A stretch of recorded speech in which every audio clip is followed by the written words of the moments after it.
Great Scott, Mando. We need to go back in time and redo this crappy episode. Oh, The fountain how will help dare you. you? This is the way. Oh, this is going to be a hot take. Let's go. There's going to be a lot of hot takes tonight.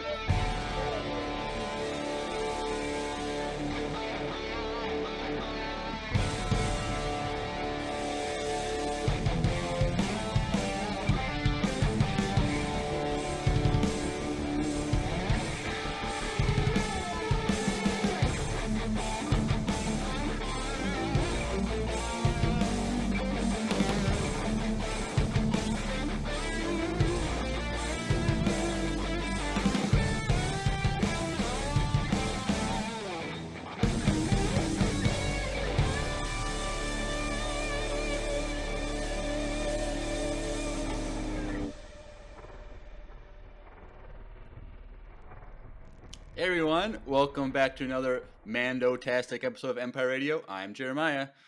I'm Drew. And we are back with The Mandalorian, Season 3, Episode 6, Chapter 22, Guns for Hire. Mwah, mwah, mwah. No, heck no. You didn't like this episode? All right, before we jump in this episode, oh my God, I can't. let's get some business out of the way. You know what we do here. Well, first of all, we keep forgetting to say this every episode at the beginning. We always wait till the end. But Empire Con, we are hosting our own con in April 18th through 20th, which is a Friday through Sunday. And we want you to come. We got all stuff planned out. We got sign up is in the Discord. So if you want to sign up, get the information, you got to join the Discord because we want you to meet the people you're going to hang out with. So if you're interested in coming and hanging out with Drew and I for a few days, doing a bunch of fun stuff, sign up. Let's go. Get it done. A lot more information in Discord. There's a whole bunch of channels set aside just to talk about Empire Con. So it's going to be here in Minnesota, and it's going to be a lot of fun. So we keep forgetting to mention that, and we're going to try and keep doing that on a regular basis at the beginning of the episodes. But yes. So you have a few months left to sign up because it's in August. But yeah, sign up. We would greatly appreciate you guys if you sign up. So yeah, come hang out with us, even though people are mad at Jeremiah right now, but it's okay. Maybe I don't know, I feel like this is... By then, he'll get over it. Anyway, so we have two Spotify Q&As from last week. So we have the Mandalorian one, and we have the Bad Batch one. So spoilers for Bad Batch if you haven't watched Bad Batch, but we'll go over those answers, the questions first. So if you don't want spoilers for Bad Batch Season 2 finale episodes, jump ahead a little bit. But the question that we had last week was, did Tech die? So Garrett says, there's a good chance, but I believe that he was found and captured by Hemlock and his troops, maybe being held in a back-to-tank at Hemlock's facility. Garbage Goober says, no body / burial equals no dead. Not dead. Oliver says, maybe not, but I think so. Elias says, no, I think he is going to be a dark trooper or a brainwash assassin. Ooh, that'd be cool. Spirit says, I think he might be alive, and if he is, I think he is in Hemlock's lab because he had Tech's goggles. True. Dazdor says he's alive for sure. Jonathan says, kind of morbid, but I hope he did. Characters not dying lowers the stakes and cheapens the sacrifice. I knew Tech was a goner when he had that moment with Fee. That final goodbye was predictable. Firstborn says, uncertain. I do not trust Hemlock to tell the truth, but at the same time, Tech's goggles were found, so he could be dead. Ireland says, no, I won't expect it, even if it kills me. He's not dead. Dr. IDK, his name right now, must have had to take him and experiment on him. Oh, stars, please let him be alive. He's got to be. And JD says probably either that or he's being experimented on. So, do we have any voicemails for that, Bad Batch? We do. We have one from Addie. We can wait till the end, or we can play it now, but I think we should wait till the end. Okay, we can wait for that, but we'll have to give another spoiler warning then. Yes. But that was Bad Batch finale, so people seem to go back and forth, but it seems like most people think there's a chance that he's alive or he is alive. So That's what most people think. I think he's alive. But let's see. Next question is from the Mandalorian. Mandalorian now. No more spoilers. No more spoilers unless you didn't watch last week's episode. Why are you here? Why are you here? But last week's question was, are we going to see a lot of Zeb in live action in the future? Garbage Goober says, nope, probably only cameos. Crow Crazy says, I think so. Why spend the money on only having him once? I hope so. Sam says, I hope so, but I don't think they will put much more Zeb in, but I'm hoping they will. Aaron Noob 17 says, the new Marshal of Navarro. Ooh, that'd be cool. That'd be sick. And how do you say this? Ain Zunza 15 says, I don't think so. I think he was just a fun cameo for the bigger Star Wars fans. Jonathan says he'll be back in the finale when he and the New Republic come in to reinforce the Mandalorians against Gideon and the Dark Troopers, and then go off to join Hera and Ahsoka in the search for Ezra. It should be Sabine and Ahsoka in the search for Ezra. Gotta correct that. You can't get these characters wrong. But we probably will see Hera too, so we don't have to worry about that. But then Dazor says, not in Mando, but yes in the Ahsoka show. He looks great, by the way. JD says, I think we'll see Zeb in Ahsoka when Sabine and Ahsoka need to find Thrawn's possible locations. Only if Gideon ties into Thrawn's plans, though. And then Nate Keeney says, I hope to see him in the finale where the New Republic is going to be fighting Gideon with the Mandos, yet I don't know how it would be possible since the New Republic doesn't know about the First Order. True. That's fair. So, that's that question. I think we're going to see Zeb a lot in the Ahsoka series just because... Yeah, I think he'll be in the Ahsoka series. That would be cool, though, if he was the new Marshal. Yeah. That would be sweet. I don't know if he's... because I don't think so, because he's part of the New Republic now. Yeah, New Republic, which if Navarro wants to stay independent, then they wouldn't get help from the New Republic. So, but I still think it would be cool if he was a Marshal. That'd be cool. That would be sick, though. If we saw him like 3 episodes a season. Yeah, that'd be cool. But you're not here about Zeb. Well, you're here about this week's episode of The Mandalorian. And based on my opening and Drew's reaction, this is going to be a hot take filled episode. Apparently, I thought we were going in for a fun time, but so who wants to go first? You. Me? Yeah, you're the party pooper here. Let's go. Okay, so here's my first hot take. This is the worst episode of The Mandalorian from all 3 seasons. 2, I think the racing episode from Bad Batch was better than this episode. Way. What? Explain. Third hot take. That is so much. I think I felt more disappointed after this episode than I was watching The Last Jedi when I was done watching that in theaters. What? It was not that bad. There's no way. Explain. This episode was just not... Okay, explain why you think is The Last Jedi, Jeremiah. I think I like The Last Jedi a lot more than this episode. Okay, explain. What? So you're hurting my soul right now. It was just a weird...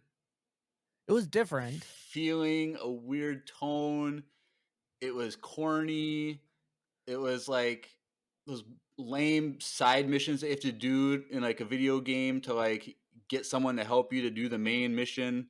Like, oh, you need to go find this trinket at the store for me because I broke my leg. And then when you tell me, I can tell you where to find the key to go into the big mansion or something. Like, it's just some corny thing. Like, they could have went to the Mandalorians at any point. They didn't have to, like,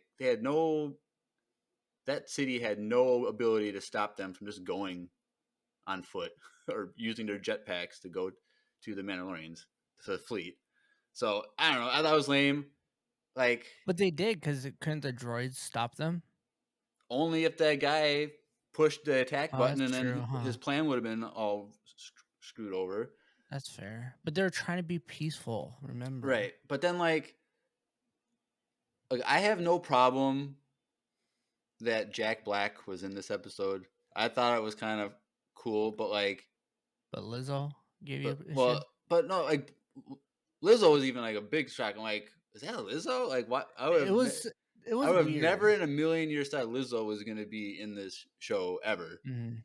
But like just like the characters that they like Jack Black's character and Lizzo's character were just weird and awkward, and that Okay, but whole like it was a like what Jack Black character. It that's was a Jack Black's character. it It was, was but a it was just kind weird of dude. like That's how he is. this is the 6th episode of the 3rd season, and this is the episode we get. And then like That's fair because I forgot we only have 2 more episodes. yeah, That's fair. and it's like it was just really weird, and like I said, it felt like a very side mission in a video game. See, for me, it felt very like a I don't know. For me, it kind of felt like I was watching like a DC show.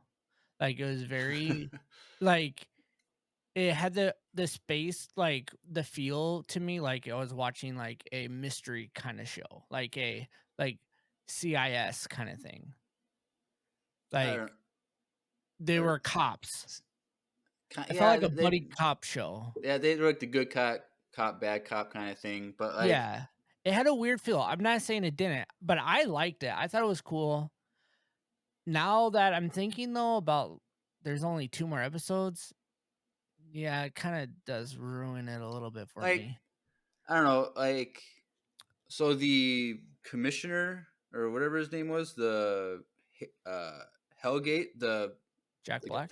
the bad guy, Christopher Lloyd's character. Oh yeah. Like he was a compelling character. Like the story that we find out, like he should have been there at the start of like he's the leader of the city.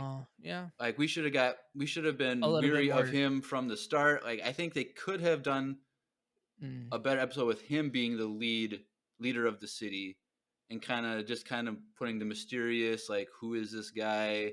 Should he be trusted? He's sending us Because on a you mission. were more sketchy about Jack Black than you were of him at first. That is fair. Right. Because of Jack Black's history. Yeah, he was part of the amnesty program, and part of me was like, was Jack Black like the court jester for Emperor Palpatine or something? Like, I don't know. Like, he was weird, bro. But I don't know. I liked it. I liked the feel of it. I thought it felt cool. Like it felt different for sure. And then towards the end of the episode, we went back to the feel of the Mandalorian show. But it was this like weird, yeah, it was a weird side mission, but I don't know. I thought it was kind of cool. I liked it. I liked as soon as the doors opened and I heard his voice, I instantly knew that was Jack Black. Like instantly, even before I could see his face fully, I'm like, is that Jack Black? And I knew it. And then the Lizzo thing threw me off a little bit. Did you notice her I was like, right away? Yeah, right away. Right away. I was like, what the heck? Why is Lizzo here? It was so interesting.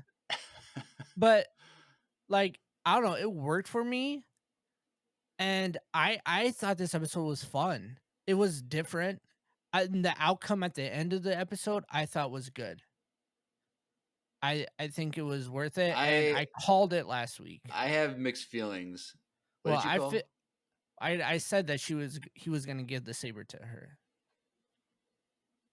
I knew that was gonna happen. But not this way though, by him using. No, not by. I didn't know. So like, I didn't put that together. I have mixed feelings about the ending of the show or this episode, because like I like the fight scene between Bo and dude, that was sick. Axe Wolves. Mm-hmm. That was pretty cool. I liked her like fighting for Din, saying like he's just as much of a Mandalorian as our ancestors were. Blah blah. Like I really like that. But like it was very underwhelming that he's like, oh, I got captured, and she beat my captor, and so therefore she. But we knew they were gonna fight. She already gave up. Like she wasn't planning to fight him. Well, right, but that's why I was like, And it How is wasn't a this gonna? gift. Last time it was a I gift for her. I get that, but I'm saying it was just lazy writing. I think Oh, I disagree. I liked because it. it's like there was no conflict between them. It would have been great if there was conflict. It would have been great if like Bo-Katan was like, "Din, you deserve to become the leader of Mandalore," or something like where there was But they conflict between them for gaining it, but just some lame like loophole like it's not l it is kind of I don't think it's lame. I like this outcome more than them fighting. They already had conflicts in the beginning of the show this season. Like the whole like she was like, if I see him again, like there was already that tension was there and now it's already gone. And to bring it back up, like after she, like if she would have beat him and then he said that and then she decided to start fighting him, it would have been cool. But at the same time, like it would have like took us a step back because last week she literally was gifted to be part of both. You know what I mean? And I felt like that would have like kind of took a step back. but I felt And there's like no way he was gonna lose against her. Like, but let's be real. they could have done it the same way that was more meaningful. It's like, okay, he got captured by a giant spider droid and was locked up and she rescued him. Like it could have been an actual fight that he was in against someone. That person defeated him and then Bo came and rescued and did more fighting. Like it would have been better if it was done that way where You think it was just like a little like too like easy? in the heat of the moment like the same thing could happen like they could have both been there. Din could have gotten beaten down by someone, but then Bo was right there to like defend him while he was down. And then kind of like in the moment, it just kind of happened where she saved his life and defeated the guy that defeated him. And it could have been like in the moment, yes, it all happened, and now she's a leader. But this is like got captured by a lame spider thing, and then a month later, he's like, "Oh yeah, technically you own this now." Well, because I think he put it together. I don't think he really realized it. maybe It's like the chat was like, "Why didn't you give it to her four episodes ago?" And I'm like, thinking like, well, I don't think he put it together that he actually did lose that saber technically. right. So I think that's why. And I don't know, like I was fine with it. I liked the outcome of it. I knew that's what's gonna happen as soon as the armorer is like, you're part of both worlds. You walk the path of both. You can take your helmet off. I'm trusting you. As soon as that happened, I knew that somehow she was gonna get the dark saber without a conflict. Because let's be real, those two are gonna be like husband and wife one day. They have to raise this kid. I don't That's know. happening. That is 100% happening. No, Dude, I think why can't they just be good no, friends that are the opposite sex? because Like there's it a would have been child that needs a mother too, Jeremiah, and she is very much becoming a mother figure to this Grogu. no. She's It's more either like her or they're gonna give it back to Lizzo. What do you want? Do you want Lizzo to raise Grogu no, now? no. Which was also lame that Lizzo's character was named the Duchess, which What? was which is Bo-Katan's sister's name.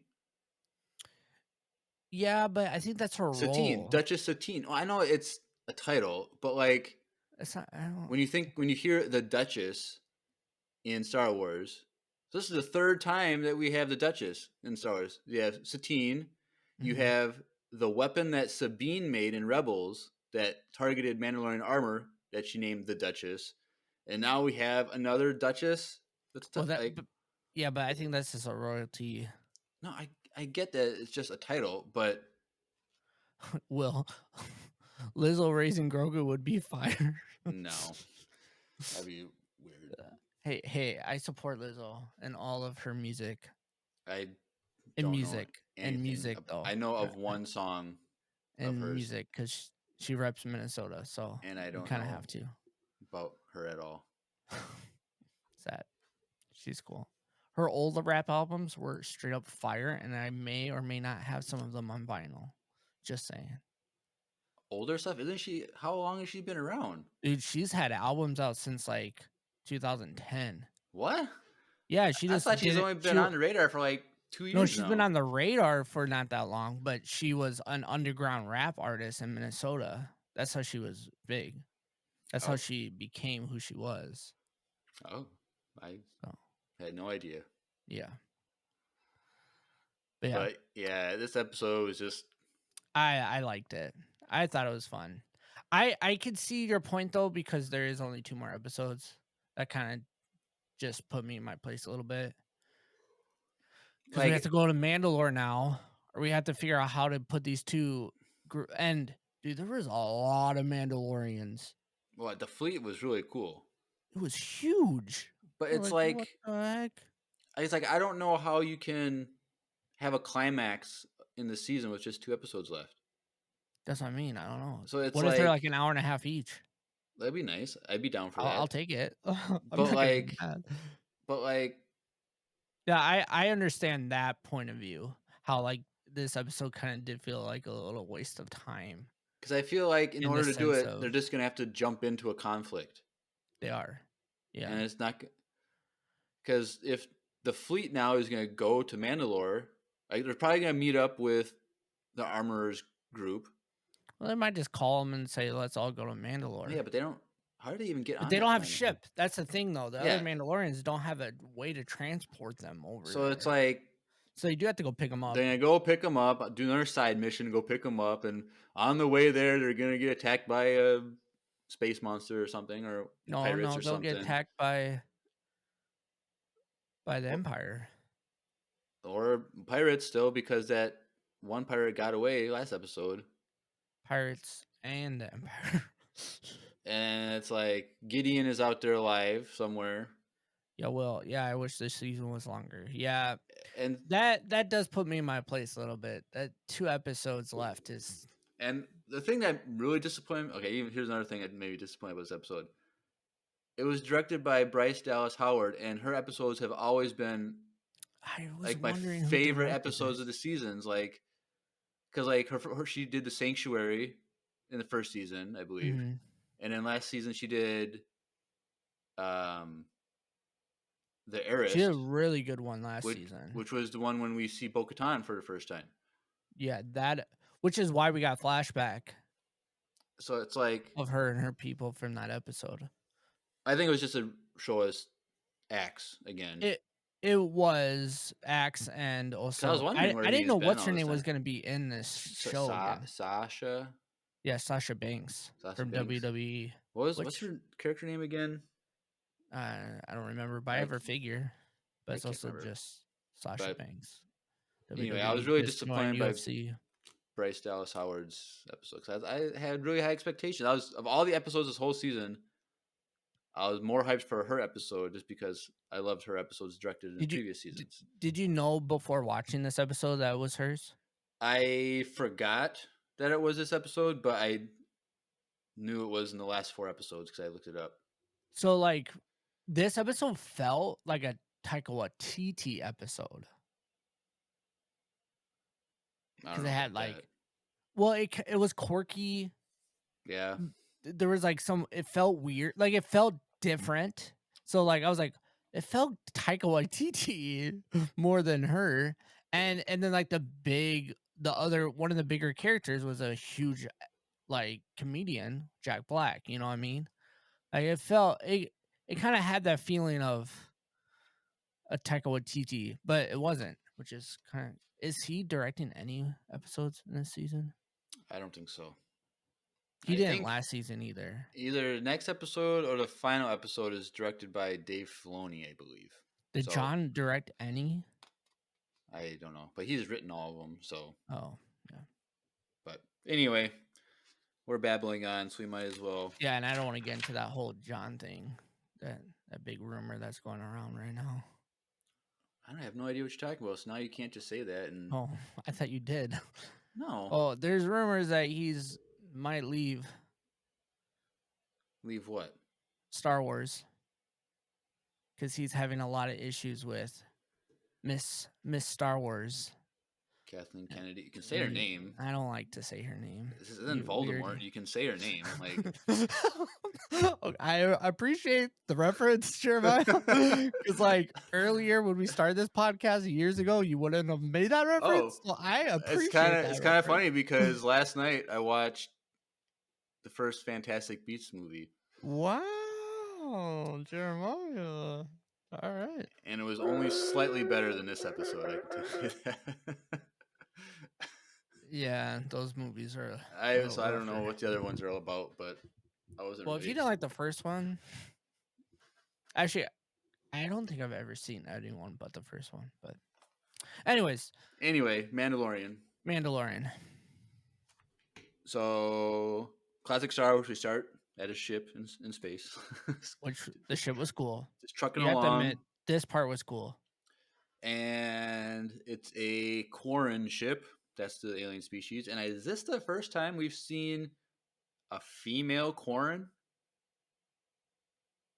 I don't think we've ever known a female Quarren before. So she's like the captain of the ship.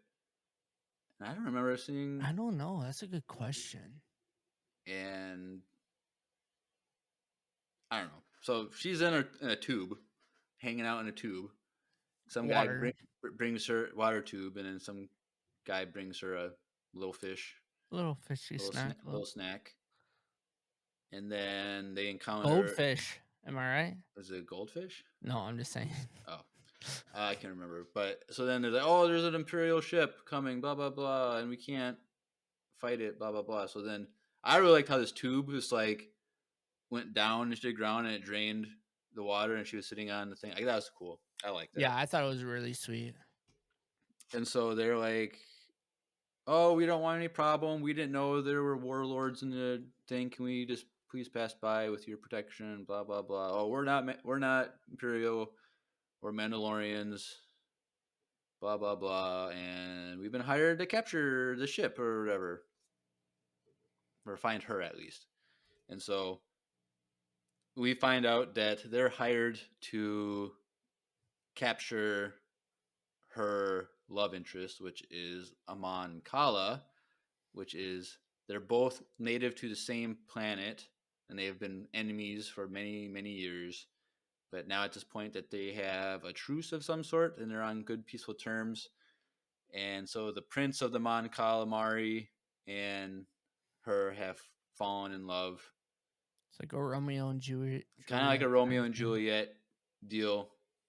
But the prince's mother was like not having it, so she hired the Mandalorians to go get her son.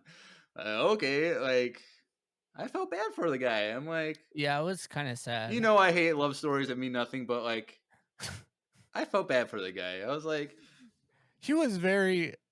The relationship very much seemed a little one-sided, but... Would you say it was a little fishy?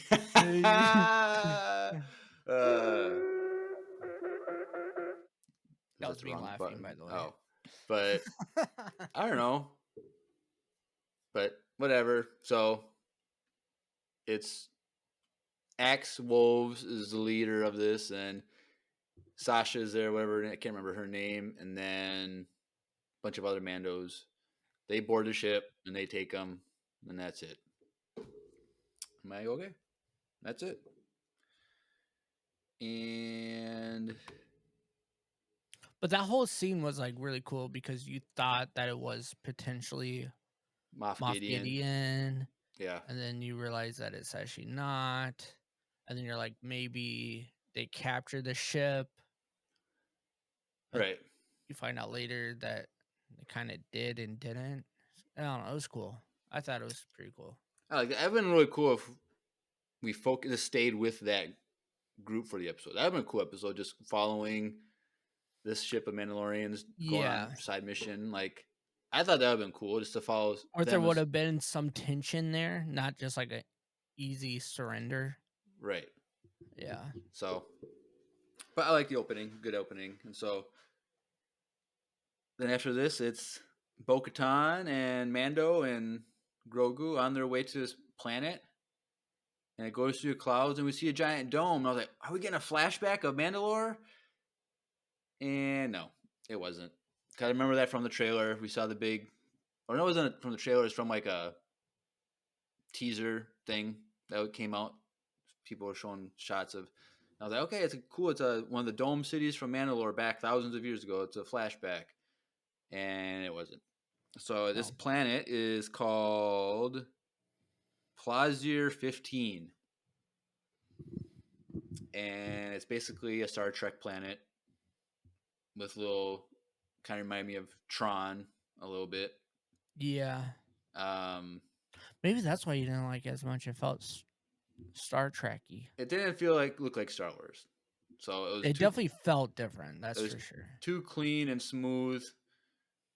I was starting to get a little bit of like iRobot, True. like vibes from it. Like with the whole thing that's moving around the planet. There's that, like the train, the air tube, magnetic tube thing, whatever it was.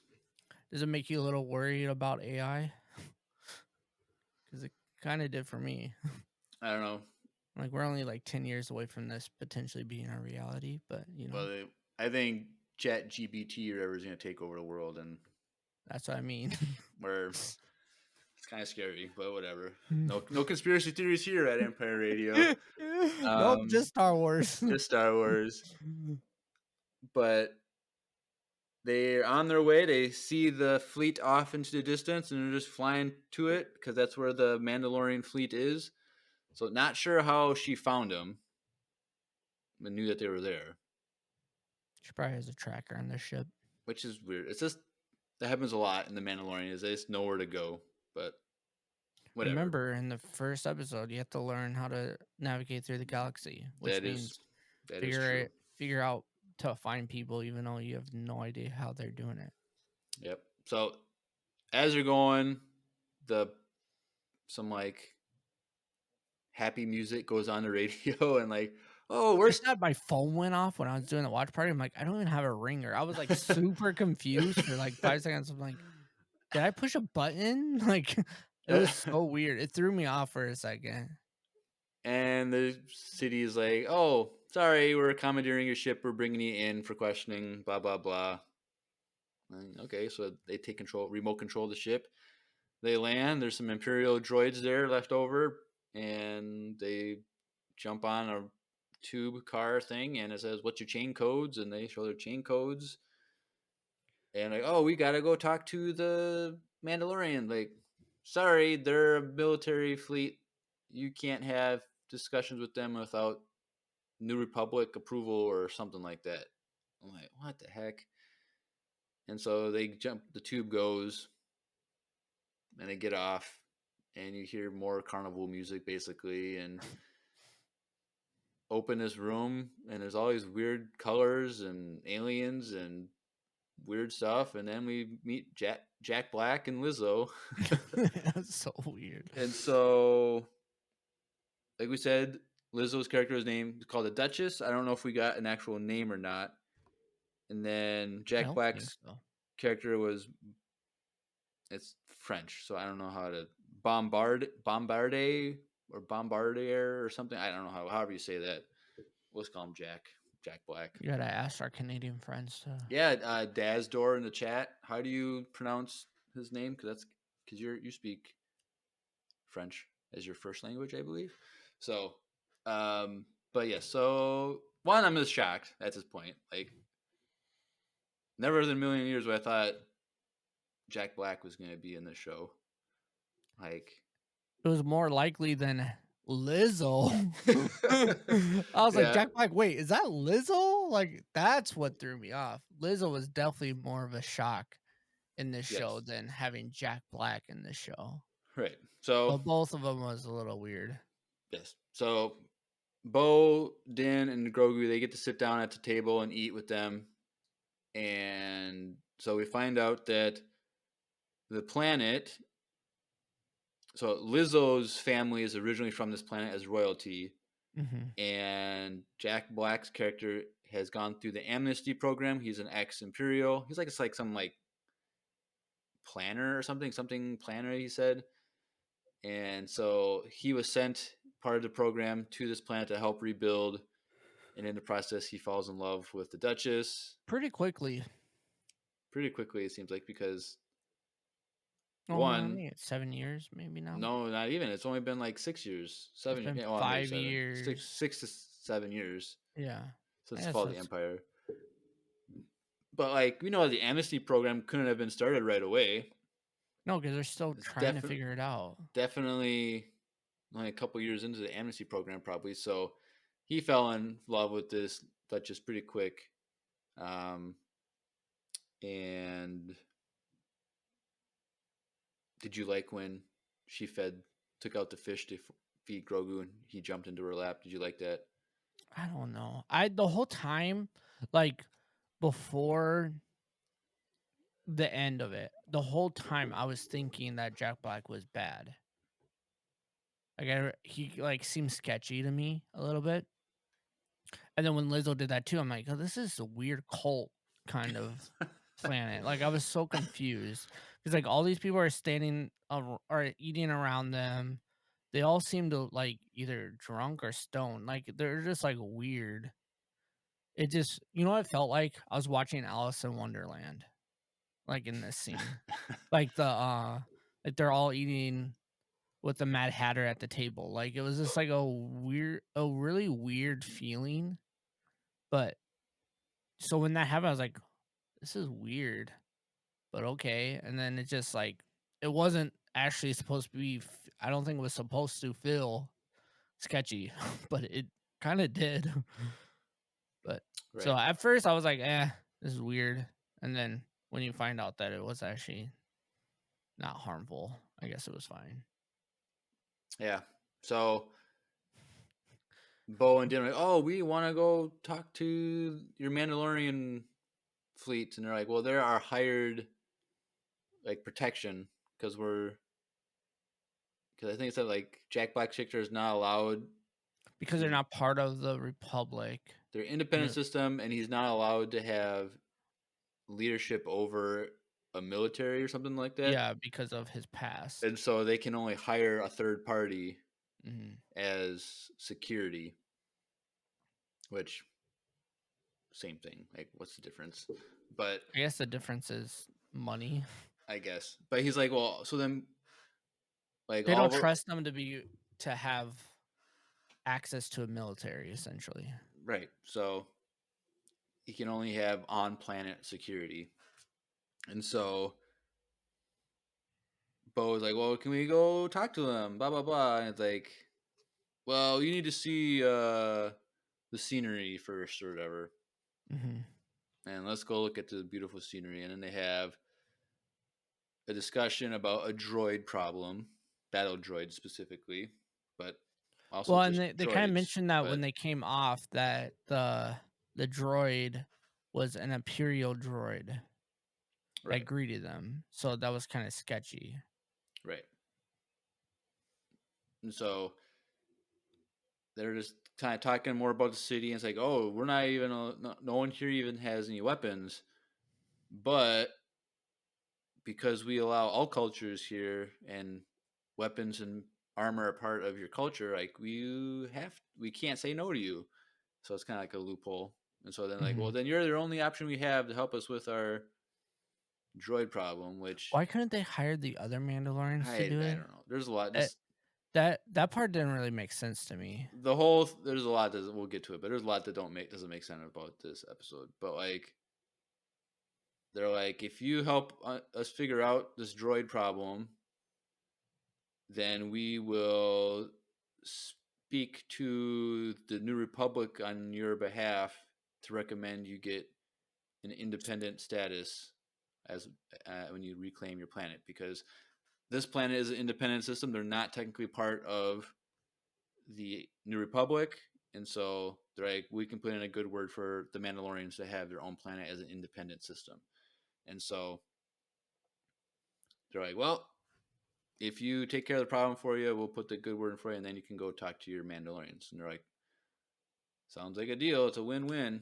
And so they're like, well, then you gotta go talk to our head of security or whatever it was. Whatever, I don't even know what the heck he was. And so they go talk to him, and it's Christopher Lloyd. Yeah, it was the Which weirdest cameos for sure in this so I episode. so I vaguely remember hearing that he was in the show, and I completely forgot about it. Did you hear about Jack Black or Lizzo no, being in the show? no. Because And I didn't. so yes, Christopher Lloyd plays Doc in the Back to the Future episodes or movies back from the 80s. And so my opening, Great Scott, is what Christopher Lloyd says in those movies. Great Scott. And Which somehow he hasn't aged. yes and no. Like He's old, but he was old then too. Yeah, I was like, I thought like back in the 80s he was 80, and now That's what I mean. he looks older, and now he's 84. But what's sad is that he is more mobile and able to do roles than the guy who played the kid from Back in the Future. Michael J. Fox? Yeah. Well, because Michael J. Fox got Parkinson's. That's what I'm saying. It's sad. I thought you were gonna say something about Joe Biden. What? No, he's more capable than Joe Biden. Gee, we just said we're not a political podcast. Okay. Everybody knows that Joe Biden is. I know. I'm just saying. He's a few French fries short of a Happy Meal. Good Lord. But yeah, it was just like it was. Like, okay, we got Christopher Lloyd. I'm like, what other cameos are we gonna have from? Who else are we gonna have? Like, we didn't get any more. So I don't know if we're gonna get any more big cameos this series or season. But if we do, I hope they're like action actors, not comedians or people that we like love as kids for comedy purposes, or singers. If we get 50 Cent in an episode, wait, were we potentially supposed to get Ice Cube in one of these episodes? No, that was. Well, I know his kid was in Andor. No, his kid was in Obi-Wan. Or Obi-Wan, I mean. Series. And people thought that Ice Cube was in there, but it was actually Ice Cube's son. So. I'll take Ice Cube, though. Let's be real. I'll take Ice Cube. So. Ice Cube has a Mandalorian? That would be pretty fire.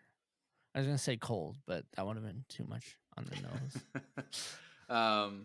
But yeah, so this Christopher Lloyd's character is Hellgate is his name. Is it Commissioner Hellgate or something? I don't know. Hellgate is, I don't know what his title was, but he's security. He's like security guy. He's going over surveillance videos. He's in charge of security. And he has surveillance videos of droids going haywire and just doing crazy things.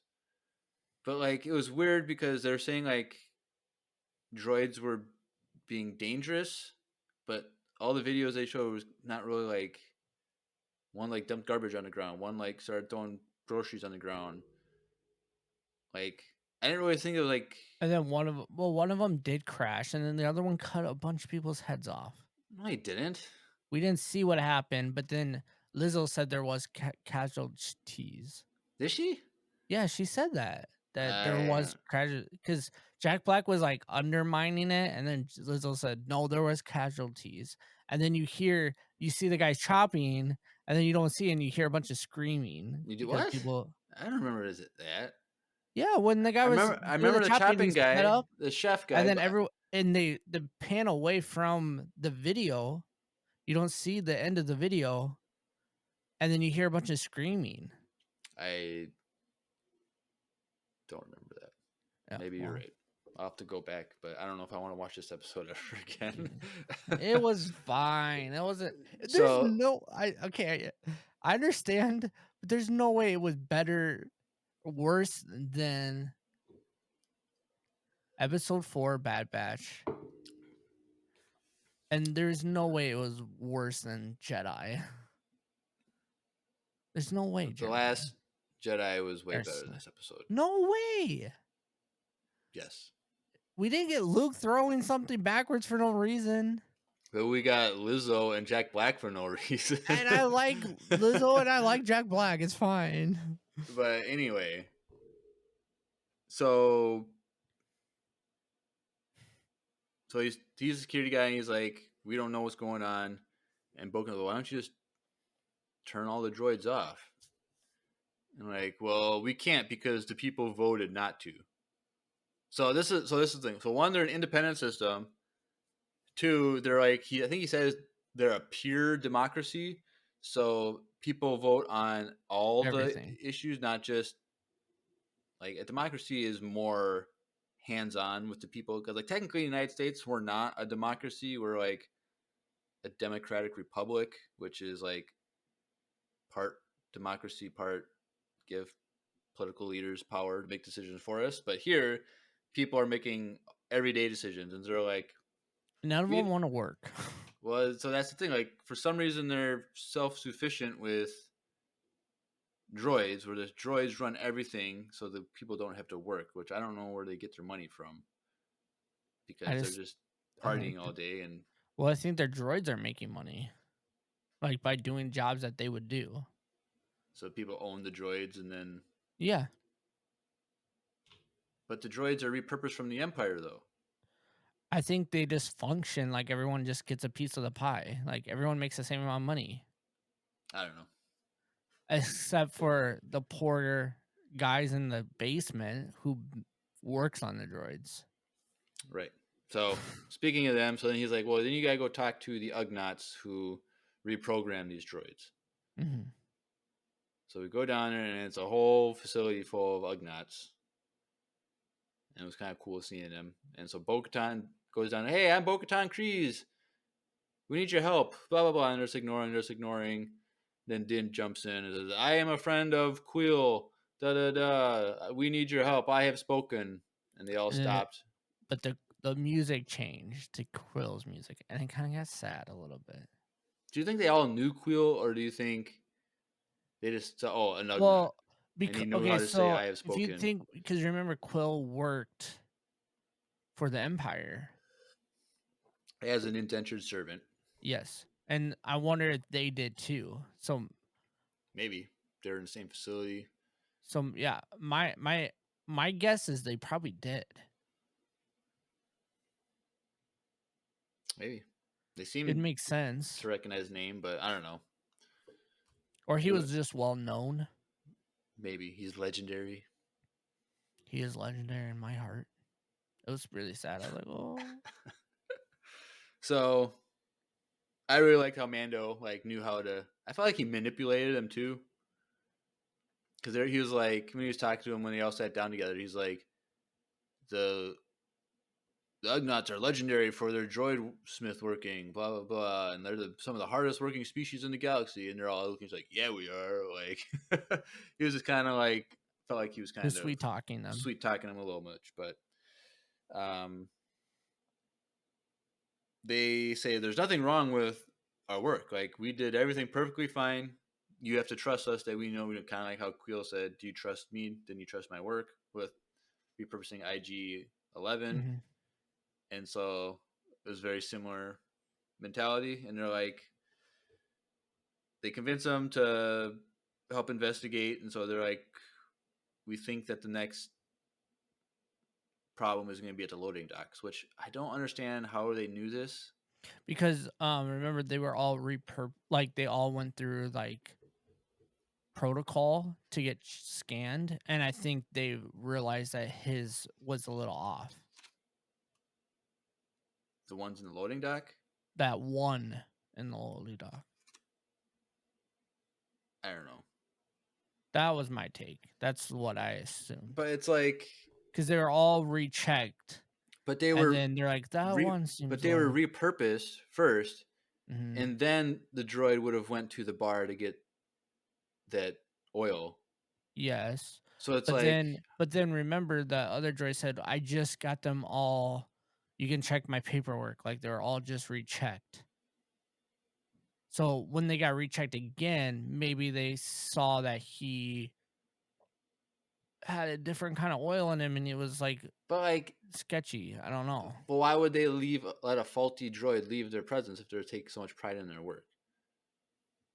So it's like, I didn't really get it. Or maybe they just saw the paperwork. They didn't actually do the checking. Maybe they saw that paper that one seems weird. It was a little. you're right. It was a little guess who. Like you kind of had to guess how they figured it out. Right. So Bo-Katan and Din, they go to the loading dock. And there's B1 Battle Droid, who's like the leader of all the B2 super Battle Droids there. And they're just kind of loading stuff. And Din is such a jerk. Like, he's just like messing with them, like waving in their face, like seeing if they're going to move. And he starts kicking them. Like, what is he doing? Like, this is. And It was then, like, awesome. I don't know, it was kind of weird. And then one he kicks, and then it goes haywire and starts punches him straight in the head. Like, And he flies. would have been dead. First of all, his neck should have been broken. Like, Din should have been dead. Like, Beskar. Even with his helmet on. Like, that Beskar is not going to stop your neck from breaking. But whatever. So Bo-Katan starts shooting, hits the wrong one, and they start chasing. Did you like the chase scene? I thought it was pretty cool. It was okay. I felt like the B2 Battle Droids, they didn't look as good as they could have been. Which, I don't know. I felt like how they looked a little bit were a little cartoony-ish. Like the animation. Kind of, and then like when it was running through the city, I felt like it wasn't as stiff. It wasn't as, like, it didn't look live action to me when it was running through the alleys and through people. Felt like a little, could be your TV. Definitely not my TV. Your TV's so nice that it looked fake to you. Something like that. But I don't know. I thought it was a fun scene though. Like I was like, oh, I was really in the moment. I liked it, like them chasing it down, and I thought it was fun. Well, I don't know what else was a fun scene. I don't. Voicemails from the VCU. Oh, that was. And if you don't know what the VCU is, listen to this little commercial from our friend Lucy, and you can just dive into the voicemail cinematic universe with a special project we've been working on for a while. So take a listen. Hey everyone, Lucy here, and I'm pleased to tell you that some of my fellow Empire Radio listeners and I made a fantastic original Star Wars audio drama, all through sending voicemails to the pod. It's called the Voicemail Cinematic Universe. Here's the thing. We need your help. The Empire's goal is to get an illustration made by us listeners for every single voicemail, and we have quite a ways to go. So if you have any sort of artistic abilities, join the crew. Any type of media is welcome. Lego scenes, digital art, paintings. You could even make food art. If you answer this call to action, there's a link in the description that leads directly to a Google Doc. It tells you exactly how to submit your art. This whole VCU project will be 100% fan-made, and we can't wait to see everyone's work. In the words of Emperor Palpatine, do it. Do it. Do it. So yes, this B2 Super Battle Droid is running through the crowds, picking up crates, throwing them, picking up light poles, throwing them, and Mando and Bo are just dodging, diving, shooting. I thought it was funny how, not funny, but interesting how at the beginning, Din jumps over those things, but then Bo has to use her jetpack to jump over them. Which I thought was just cool how they're two different people, so they have two different abilities, and Din, he can jump over stuff better than she could. And she has to use her jetpack, and she is quick enough to just react with her jetpack. I thought it was but I feel like also too though with Din, the jetpack's still not really like part of him the way it is with her. Right. Especially at the end of the episode when she fights. She's doing that all day, every day. But yes, so they're in pursuit, and then Din's like, "Keep going," and he takes a shortcut and to a bar restaurant, sushi bar, and then dives through the glass window to tackle the droid. Spears it. That's pretty cool. Like, if he didn't accomplish that perfectly, he would have broken a window for no reason. That's fair. So his timing was right on. Tackles the droid, gets up about to shoot him, and then Bo-Katan shoots him before he can, and she gets the win. So it's dead. It's destroyed. Police droids come out. This is a crime scene. Puts electrical caution tape, hologram tape. It was pretty cool. I liked that part. And they start scanning, and then they find, what do they call it? A spark pad. So, is this supposed to be just like a... I don't know. I think it's supposed to be like you spark yourself, like, for, like, enjoyment or something. I don't know, like... Oh, I was thinking it was more like a business card. Because it had an address of where it was from. Yeah, but I felt it was like the name of a spark pad. So it has... you know what it probably was? A receipt. A receipt? From the bar. Why would you say it's a receipt? Because they want to call it cool things. I don't know. I think it's something like... I mean, maybe it's like a cigarette or something. It's something that a droid can use to, like, enjoy themselves with. Like, something like, you know, like, you get the little, like, head scratcher thing that, like, where it, like, tickles and, like, people, like, massage your head. It's a cone head scratcher. I feel like it's something like that where they can use it to, like, stimulate their senses and, like... Yeah, maybe. I don't know. That's what I thought it was. I don't know. Maybe it was like, yeah, like he has joints, like he needs a spark to, like, help him move certain spots. Maybe. But what do they call it? The resistor, which is like, okay, I get a resistor is an electrical term, but, like, it's also like they're resisting, like, they're programming, they're resisting. It was kind of a weird name for it, but a little too on the nose. Right. So they look on this spark pad and there's an address. And so they go, and it's a droid bar. And they walk in and the music cuts and they're like, basically, we don't serve your kind here. I was like, the opposite of Tatooine. And so they go Wasn't the cantina like that too, though, on Tatooine now? Well, there was droids in it, but they were serving the people. Oh, they were. Right. And so they go to the bartender and is questioning stuff. Like, the droid that malfunctioned was here, blah, blah, blah. What's going on here? The guy's like, we sell a lot of spark pad, or we give out a lot of spark pads. And they're like, Dan, he's a dirty cop, bad cop. He's threatening and... Well, he hates droids. Which is weird because Brady in the Discord made a good point that he started to like droids and be more comfortable with droids. And this was kind of like... IG-11 turned again. That's just because it reverted back to its original... Yeah, that's what I mean, so... But that's not... He went there to get IG-11 to be his droid because he trusted him. Which I thought that was a fail in this episode. I thought he was gonna find that piece that he needed. Oh, there's that too. Like, you're at the whole mission is droids, and then you see a bunch of quills working on droids, and you didn't say, wait, hey, do you guys have this part? Yeah, no, you know what I mean? That makes me hate this episode even more, Drew. Thanks for bringing that up.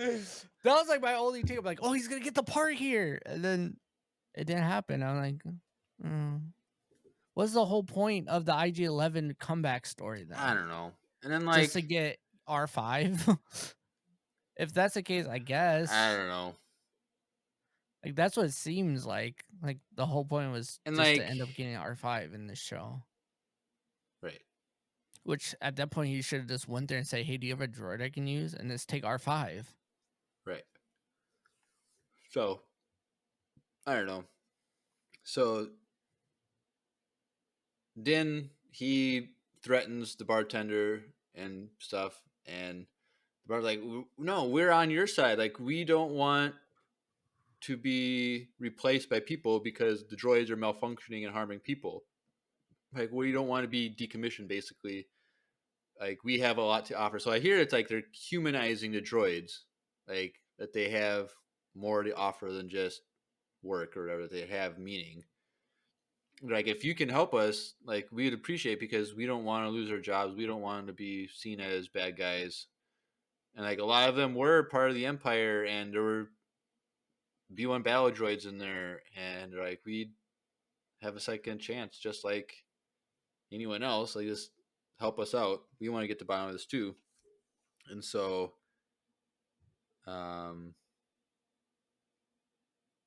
they go in the back, and they're like, "Well, what do you serve here? What options?" Like, well, we only serve one thing, and it's Not Wesley Andrews. not Wesley Andrews coffee and or tea, but something called Nepenthe. I think they said it was Nepenthe.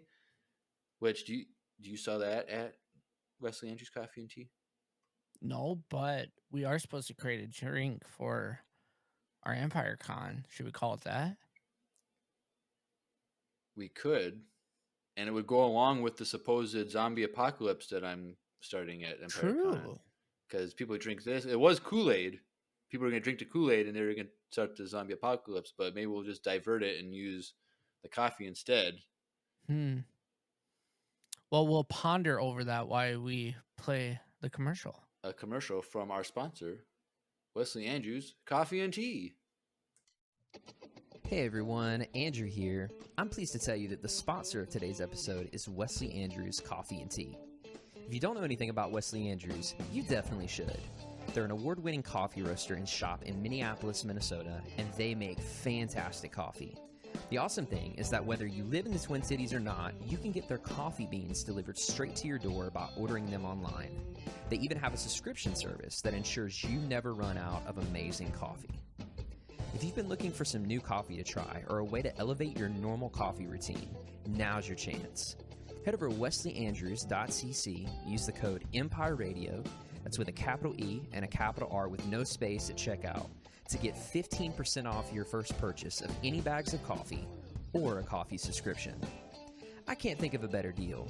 Get 15% off some great coffee, support a small business, and support your favorite Star Wars podcast. In the words of Emperor Palpatine, do it.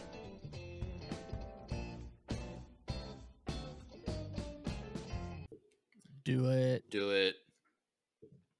So yes, they go through the records and say, okay, we only saw one type of thing here, and it's a lubricant that helps the droids from wearing down physically, but it also has, I forget what they called it, but things in there that help patch up the programming. So I guess programming just deteriorates too as well, and reprogramming and stuff. It's kind of like defragging your computer if you do that. It just kind of fixes up the little things here and there in the programming. And yeah, and they say they look at the batch that was in circulation that specific B2 battle droid had, and they're like, this is it. It's from a different, I can't remember. So I know that the lab tech later was like, this is from a different buyer or whatever, but I can't remember what they said. But he's like, just bring it to the lab, see what they can, because they just extracted some of the liquid. They could extract. They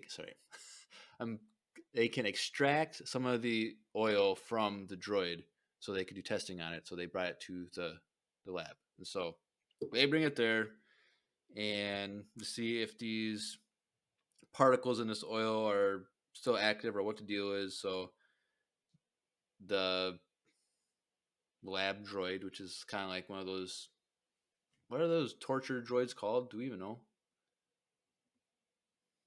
Are they Viper droids? No. Or are those are the ones that like attack? Yeah. Imperial torture droids. I don't remember the name. Whatever. It's kind of like that, but yeah, a good one. Helpful. Helpful. And it goes in and extracts some of the oil. And so they upload the oil to in a little vial. They put it in a computer thing, blah, blah, blah, and they start analyzing it. And that medical droid goes haywire and starts shooting lasers and stuff. So, like, it was interesting how that fast, the oil that they extracted got into that one and started making it go crazy. And so... Well, it's a lot smaller body, too. Smaller body, too. So it's much more higher concentrated for the system. But, like, I thought that was cool, spinning around, lasering things. And then Din just comes out with the Darksaber and cuts in half. I'm like, is that the first time you used it all season? No. Forget episode 1? When he got captured? The whole basis of this, of why he doesn't have it anymore? Huh? He used it on Mandalore. Against those guys. Oh, yeah.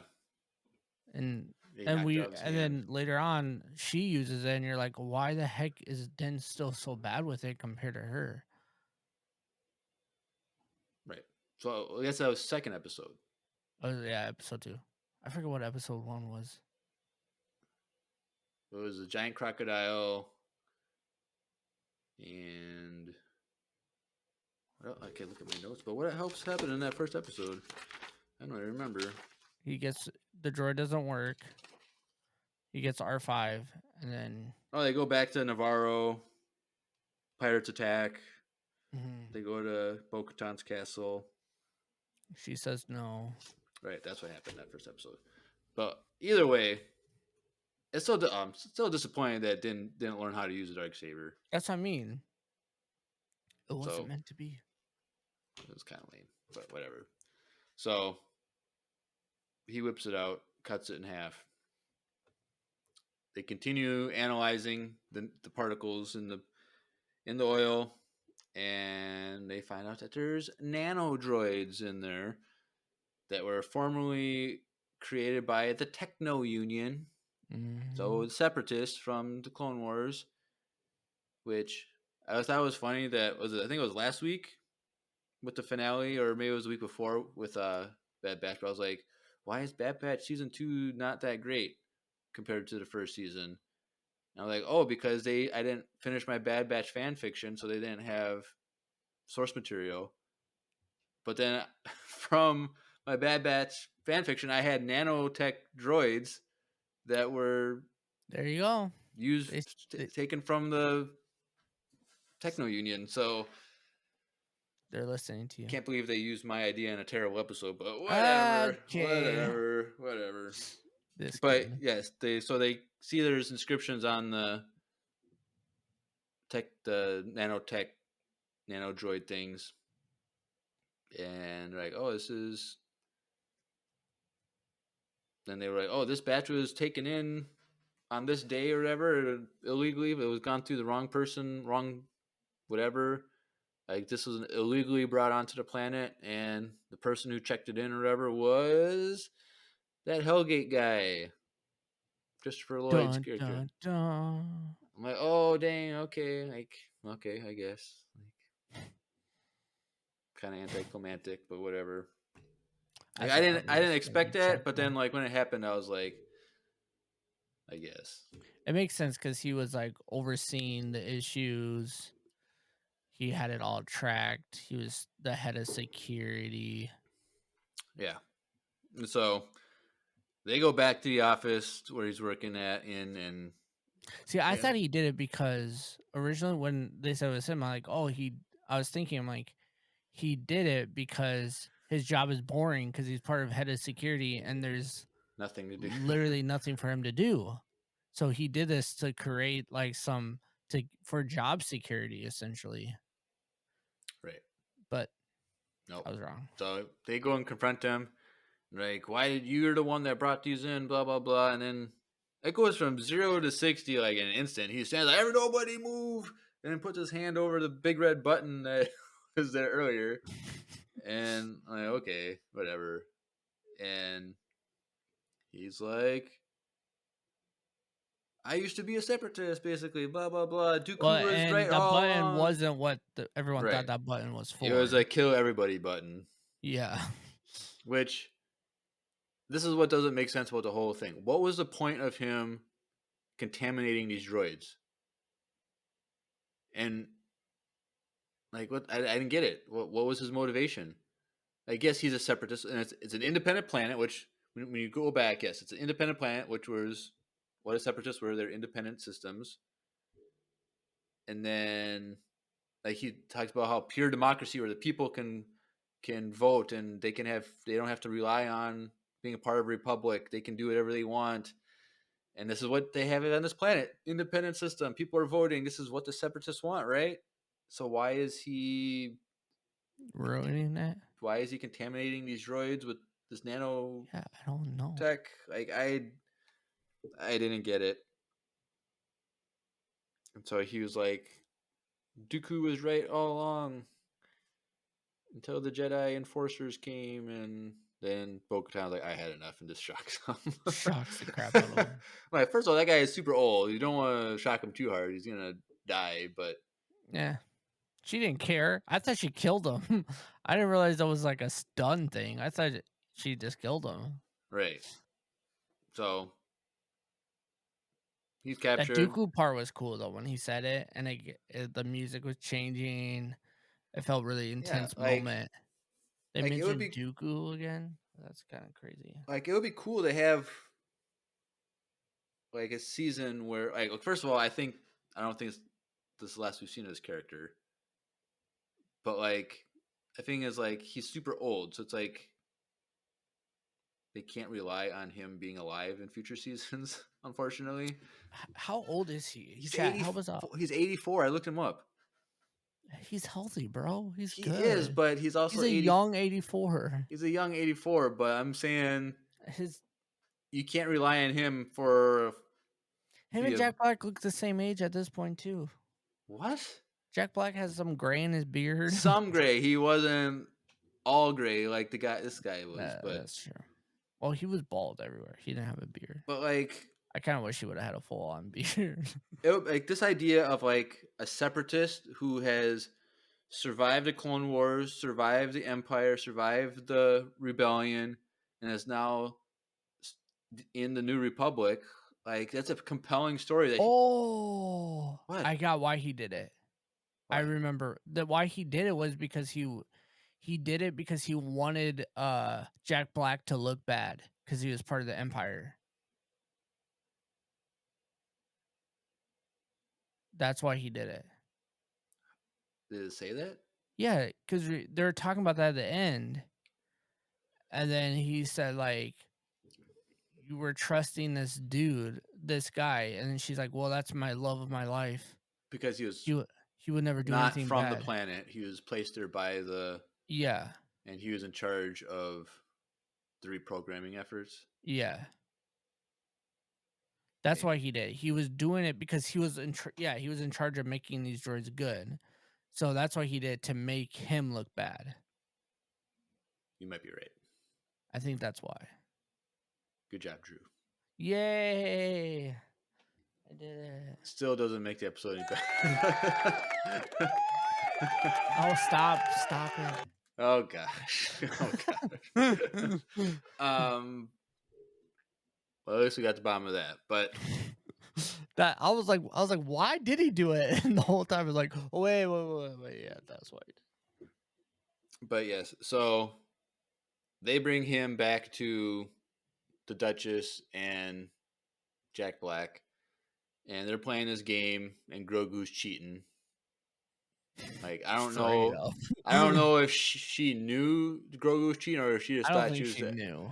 I think she thought she was that good. Which is an interesting concept of the game. You throw the thing through, you bounce it off to try and get it through a ring. Like, it looked fun. It looked like it'd be. It was like a beanbag toss on steroids with like bocce ball with space bags. But they weren't bags. They were literally space cockroaches. bags. They have to use shelled worm things. It was like giant roly cockroach. It was gross. I think we could have one of them as a pet. That's true. You were a snake guy once. I forgot. Makes sense. But they come in and we got him. Well, it was you all along. Oh no, I can't believe it. Like, it was just okay. I just saw this thinking this. Know what this episode feels like? Like when we're with the Duchess and Jack Black's character. It feels like, in the Thor movies when they have like Matt Damon and other like random actors like acting out Thor scenes and stuff in the movies, like very like a play. Yeah. It reminded me of that. That's what it Which felt is like. why for me I thought Taika did this episode because it felt like that. It felt very. It felt like we were watching a play for their scenes. Like it was so weird. It was like I said, it felt like they're all stoned or something. Like they were weird. Like Grogu gets knighted, bro. Like it's weird. It gets weird. It's about to get even more weird. Like throughout this, I'm like, huh? They get a key to the city. Like, yeah, it was so weird. It was weird, dude. It was weird. But also, I think that this Hellgate guy, when he talks to Jack Black's character, he's like, well, isn't that the something called or whatever? Like he has that quote. I think that's the same quote that Cad Bane has. Mm-hmm. Is it the same one? Yep. So I was like, is there a connection there? Like, did Cad Bane learn that from him, or did he learn that from Cad Bane? I think it's just a common. It's like us saying, I don't know, because kettle black, kind of whatever. But like when Cad Bane says things, I feel like he makes stuff up the top of his head. That's just part of his character. Like one of my favorite ones is from Bad Batch. He's like, "By hook or by crook, you're coming with me, little lady." Like that was like one of my favorite lines. Like he just made that. I love that you remember that, bro. By hook or by crook, you're coming with me, little lady. I'm like, that's a good line. And then in the Book of Boba Fett, he's like, I would be careful where you're sticking your nose, and he doesn't have his own nose. Like it's just funny to me. But so I was like, Cad Bane's one of the best, bro. He is now R.I.P. though. Nope, he's still alive. That guy he's alive, bro. He's more dead than Tech is. How about that? Well, yeah, but we know Tech's alive. Let's be real. Spoilers. We saw the dead body of him. Okay. He twitched, and he has a droid. Twitch. Well, he has a droid that needs to go grab him. We haven't seen that droid since Bad Batch. Exactly. That's why he's alive. Tito is the droid's name. I think he's probably getting drunk on that oil in the bar right now. He's not. No. But I Ted's hope alive. I We think also it'd be didn't cool. see the rest of his body. We didn't see a burial. That doesn't mean anything. We didn't see a burial. So are you telling me that Han Solo might still be alive? Well, no. We saw him get stabbed. He did fall though. Reva got stabbed and she survived and she's still alive and kicking. I mean, it's possible Han's still alive. Fell into the middle of the planet and then the planet blew up and he's still alive. It's Han. Well, Phasma survived too, so. But what if Cad is part of this new pirate stuff? I love Cad Bane, but I don't want him to be brought back from the dead. Oh, I disagree. Darth Maul, they did Darth Maul's back from the dead thing the best you can do. They didn't do the Mace Windu thing. So like I'm done. I'm done with Star Wars. I'm done. Like I don't need any more come back from the dead stuff in Star Wars. So Mace Windu died pretty easily, honestly. Well, you get thrown out of get shocked by unlimited power and then get thrown out a window. I mean, we don't know if he's dead. Let's be real. But we know he didn't save Jar. Or I was gonna say he didn't save Jar Jar, but we know he didn't save Grogu because Jar Jar did that. Yep. So, anywho, yes. So he's taken away by the police droids, They get the key to the city. Grogu gets knighted. So weird. That was weird, bro. That was so weird. And then she's they're like, hey, Grogu, you're knighted. And I was like, huh? And like knight of like some like organization of like some like whatever. It was weird, bro. That planet's freaking weird. Yeah, I hope we never see them again. But like, dude, they have a key to the city and Grogu's knighted. We're going back there. Gosh, next season. I hope not. I really hope not. And the only reason we should go back there is if to get the droid part, get the droid part, or just a new droid in general. Like, that's true. We gotta go get that droid part. But maybe as they're leaving next episode. Or like, what'll be really mad is if they go back to Navarro. It's like, yeah, when I was on this one planet, I grabbed this part from some Ugnaughts. Like, we didn't even see him get the part, but he still got it. Like, that would make me mad. Why? Because just say, "Oh, can I get this part?" Like, let's remind the audience that like we should have got a story, but I would have been. I'm still okay with that. Like, they could have cut half this episode just so he could get a droid part. Like, I would have been just as happy. That's fair. Like they could have done like the Ugnaughts could have been in charge of the planet. I'm so mad I told you about that. Why did I tell? The droid part thing. I could have just left that out. You wouldn't have been as mad. It would have been would have been better is if the Ugnaughts were in charge of the city and they hired him, like, we'll give you the part if you figure out what's wrong with the droids. Then the whole mission would have been perfectly fine. I would have been on board. It would have been the best episode ever. But no, chill. Best episode ever. So, anywho, so then they get on the tube train and they finally get allowed to go to the Mandalorian base, and they're all just hanging out. Something that bothered me that I forgot to mention though, that Grogu, he left Grogu with Lizzo. He doesn't let anyone keep Grogu besides the armor, and now he just go ahead. This stranger can keep Grogu. I thought that was a little weird. Yeah, I didn't really like that. Also, I didn't like that Bo-Katan walked around that whole city without a helmet. She doesn't need to wear a helmet anymore. It's dangerous, bro. Nah. Yeah. So right, keep going. They arrive at the base of the Mandalorian fleet. A bunch of gauntlets, a bunch of giant other ships. I don't know their names because I don't know my ships, like I always say. And so Sasha's there, whatever her name is, looks down at Axe sees and look over. Oh, it's Bo-Katan. Blah blah. Like, oh, you come back to join our mercenary team. Blah blah blah. He's like, no, I'm here to reclaim my fleet. And I challenge you, one warrior to another. Blah blah blah. And then it's on like Donkey Kong, as the kids would say, in the 80s. And they fought. And it was a cool fight. I like how he tries to blow her up, and then she like jetpacks like 2-foot kick to her chest. Like, that was cool. Bunch of cool fighting moves. And then when she was falling off, she hooked him and whipped him off with her jetpack. Like, she's always using her jetpack. I love when she uses her jetpack. I thought it was super sweet. And I think she did that a lot in Clone Wars too. Like, it's not just a new thing. She's always done that. No. She pinned this dude twice. Yeah. Like, that's how good she was. She's the GOAT. Yeah, like, she's a beast. Like, so she tries to ask him to yield once, and he refuses, and then she gets on top of him again. And he doesn't say he yields, but basically he yielded by saying, you know, you defeat me, but you should be fighting him because he has a Darksaber if you want to be a leader again. You'll never be the real leader. Yeah. And which is why they did split off in the first place. Right. Because she failed as their leader.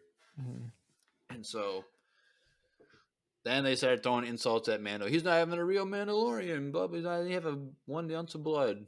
And she's like, then that's the whole thing about, well, he took the creed just like our ancestors did. He's just as Mandalorian as they are. Blah, blah, blah. We can't be splitting up anymore. We can't be fighting. Blah, blah, blah. And again, like you said, well, you can't be Mandalore's leader without the Darksaber. And Dana's like, well, then she can have it. She can have it. And if you look at Axe, he starts laughing like, this isn't how it's done. Look at this guy. He doesn't know what our Mandalorian ways. Ha ha ha. And then again, Bo-Katan's like, it's a nice gift, but that's not how it works. Oh, He's she like, walks over to him like, honey, we've been over this. this is not how Don't this say works. honey. They're not a couple, okay? They're They're brothers, brother and sister. And gotta make he's like, foundling somehow. It's not what a founding is. And he's like, well, it's not a gift then. And he steps forward and is like, when I was on Mandalore, I got captured and Bo-Katan defeated the guy who captured and defeated me. Therefore, took my saber. It took my saber and defeat and all that stuff. And wouldn't this mean that she is the rightful owner of this? No one says anything. And he says the question again. And then I like that Axel Wolves admits to the logic and says, yes, it would be hers. And then Mando gives it to her. She ignites it. Then credits. Dun, dun, dun. It was like, if you asked me at the beginning of the season, do you want Bo-Katan to have the Darksaber? I'd be like, no, I want Din. Because my main theory for the whole, from season 1 to now is... last week and you said no. Right. Did I say it last week? Yeah, last week you're like, no. Well, I said, like, gonna do it. So, because my whole from first season to now, I was like, Din Djarin, he's going to be wielding the Darksaber. He's going to be riding a mythosaur with all of Mandalore surrounding him out there and cheering him on as the leader of Mandalore. That's how the show is going to go.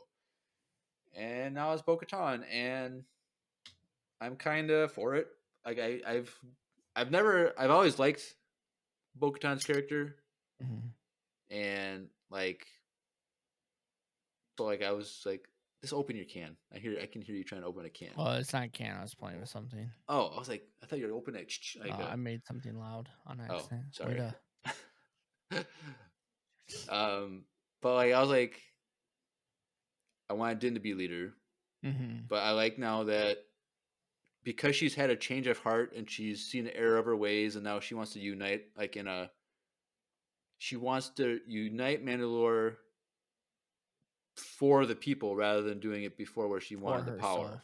Yeah. And so she's worthy to be wielding the saber because she's doing it to truly unite Mandalore again. And the fact is the prophecy or the myth was that when the mythosaur came to be again, a new order of Mandalorians would rise. And she was the only one to see it. She's the one that saw it, and she's fulfilling that prophecy. So it's like, it's kind of cool. And I feel like the show is called The Mandalorian. It doesn't necessarily mean Din Djarin. Right, because a lot of these titles, this season especially, have been double meanings. And so even this one, like Guns for Hire, like literally means the Mandalorians protecting this planet. It literally means Bo-Katan and Din Djarin being hired to investigate. Like, all these titles have double meanings this season. And so...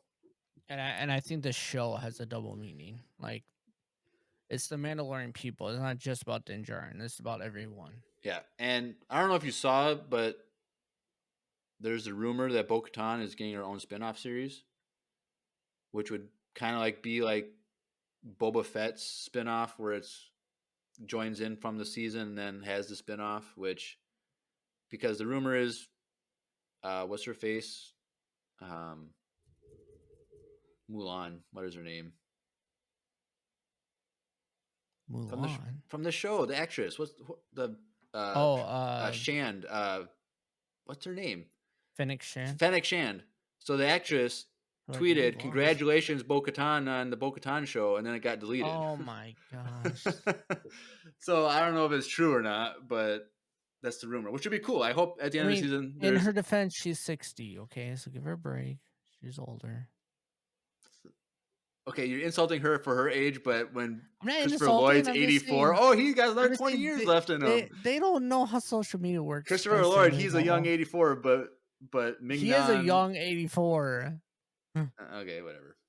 But anyway, I think they could do it like that, where with Boba Fett... I just don't know how you would do that without Din Djarin being in the whole show too. Well, they'll bring him back. She'll have some conflict, and then there'll be 2 episodes of Din Djarin, and then No, I'm they're gonna on be board. in there together the whole time because No, it can't be a Bo-Katan show if they're side by side the whole series. So that's what I'm saying. Like, why would they do that? maybe That's Din Djarin will die. I don't know. Oh, don't you dare! We need season 4.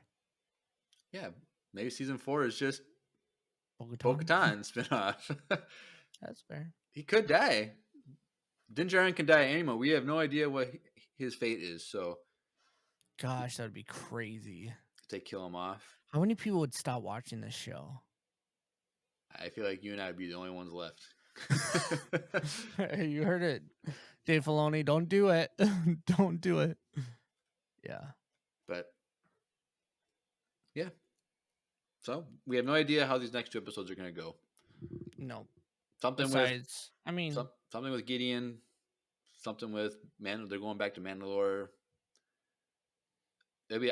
I'm excited to see. it's gonna be an independent planet. It's going to be exciting to see the people of the Watch meeting up with this group of Mandos.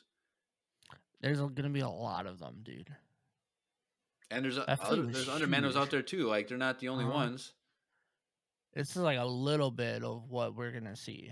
There's gonna be like a bunch of Mandalorians. The planet's gonna be popping. So and they're all going to be on got a lot of Navarro. cleanup. They're going to be all on Navarro. Probably gonna meet on Navarro. Then the pirates are gonna hit. Pirates are going to That hit makes sense. again. Cad So then- Bane's in charge of the pirates. What if I just called that? No. And then Boba If saves the anything- day. And Boba saves the day. If anything, Hondo. We're more likely to see Hondo than Cad Bane. that's fair. But like all of a sudden, Boba comes out of nowhere and saves the day last minute. I would like to see Boba I Fett. want to see Boba. What the heck are we Bring doing? him back. We got Jack Black, but not Boba Fett. Like, what are we doing, dude? We got Lizzo and not True. We got Lizzo and not Jack Black. Star So- Wars. What are we doing? So maybe that's what's going to happen is they're going to go back to Navarro. Pirates are going to attack again. Mhm. I feel like that's just I don't know. Pirates and the Empire. Pirates are working with the Empire. Mm-hmm. Is Thrawn going to be in that mix? I don't know. But True, we haven't got Ahsoka or any Thrawn hints or anything. we're going to get that this weekend. That's Woo! true. Yes. Can't so, believe it's already Star Wars Celebration. Star Wars Celebration this weekend. So pay attention this weekend because we're going to try and get some episodes. We're going to get news. We're going to get an Ahsoka trailer. Hopefully. Then next week we'll be doing, like on Monday is the Vision Season 2 trailer probably, so we'll probably not get to that till Tuesday night. What if we get a fake, like a Ahsoka trailer, but only they see? Like they had like the trailer for Mando Season 3, but only they got it. Oh, no, they're not going to do that. I hope not. Because it's Star Wars Celebration, so all those trailers are public. They don't hide. No, they secret shit. hide it. What do you mean? They hide. They don't hid have- Tails. But that wasn't Star Wars Celebration. Yes, it was. That was at Star Wars Celebration. I don't remember that. Yes, they had a I thought it panel wasn't. for- I thought it was something else. It was another. No, it was Star Wars Like Celebration. 'cause D23 or something, wasn't it? No. It was Star Wars Celebration because Lucy was there. It was Star Wars Celebration because that same time was when Kenobi came out. Right. That same weekend. But so they didn't want to take away that. So like they had the Mandalorian Season 3 trailer. It was like a teaser. It wasn't even like that big. And then they got the Jedi Tales. Doesn't matter. Doesn't matter. I'm just saying. They're not going to hide a trailer for a show that's going to come out this summer. Hopefully. Yeah, well, that's true. And so we're Unless they getting push it trailers. back. We're getting at least 2 trailers. We're getting Vision Season 2 because that comes out in a month. That's more likely. Vision Season They're 2 just trailer as for likely. sure. Just as likely. So Well, Vision I Season like 2 that. starts literally a month from now. Yep. Which it's all being released at one time. So then we'll be doing those breakdowns for that. But this weekend we're going to try and get some episodes done. At least For 2. sure, go to our YouTube and subscribe over there because I'm going to do reactions to those trailers. And I'm trying to get that figured out myself. So maybe you'll see some Jeremiah reaction too. Ooh. So trying to experiment, but I have no idea what the heck I'm doing. So keep your eye out for that. So a lot of extra episodes. So, and then this weekend, if we do 2 episodes this weekend, the second episode 200 will be episode 200 of Empire Radio. So I'm excited. Let's get some Ahsoka action.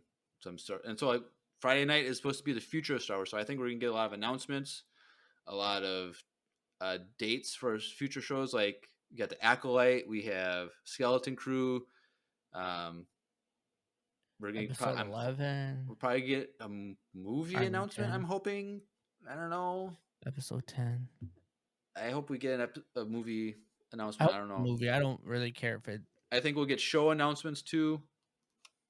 Like we might get like just dates and stuff, but I don't know. We'll see. So stay tuned. And then next week is still going to be more Mandalorian. So keep we got tons of action. So that's that. Anything else before we move on to voicemails, Drew? No? All right. Let's transition over.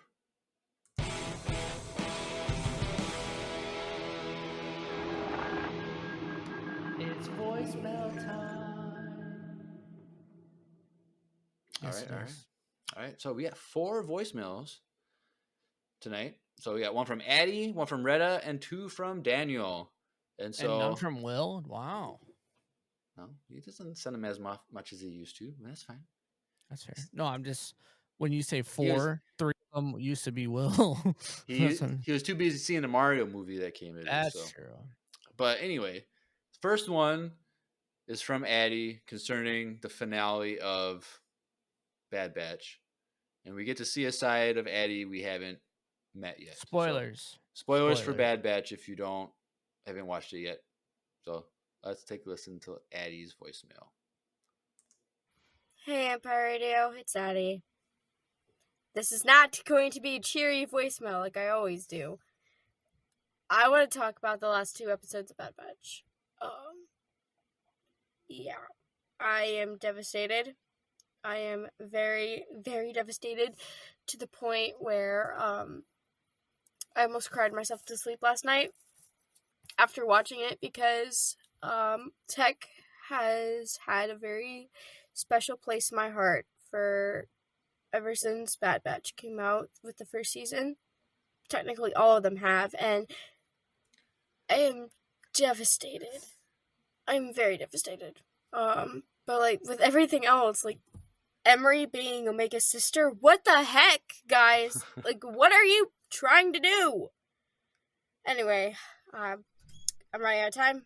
I hope you guys have an awesome day, and may the force be with you. Bye. Oh, well, she's sad. But she's not... Addie, we affirm how you feel. We appreciate your emotion and your connection to the characters, but I think we're very confident in saying that he's Tech not dead, bro. He's still alive, so you can get comfort in that. But yes, it was a very sad and emotional episode, and we're happy that you can be open and honest with your emotions. So yes, keep being you, Addie. Don't worry, he's as live as Cad Bane is. They're out there. Well, don't say that because Cad Bane is dead. No, he's not.